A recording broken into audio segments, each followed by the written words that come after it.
அன்பானவர்களே, உங்கள் விசுவாசத்தை கனப்படுத்துகிற தேவன் நிச்சயம் எப்படிப்பட்ட மேன்மை தரப்போகிறார்? வாசிக்கலாமா?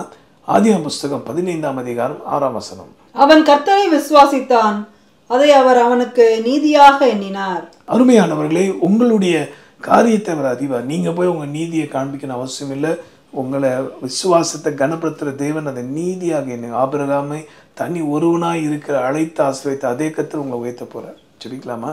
நன்றி ஆண்டவரே, இந்த வார்த்தையின்படி நான் தனியே இருக்க நினைக்காதபடி அழைத்த தேவன் கைவிட மாட்டேன் நம்பிக்கையோடு வளர உதவி செய்யும். இயேசு மூலமாக ஜெபிக்கிறோம் பிதாவே, ஆமென்.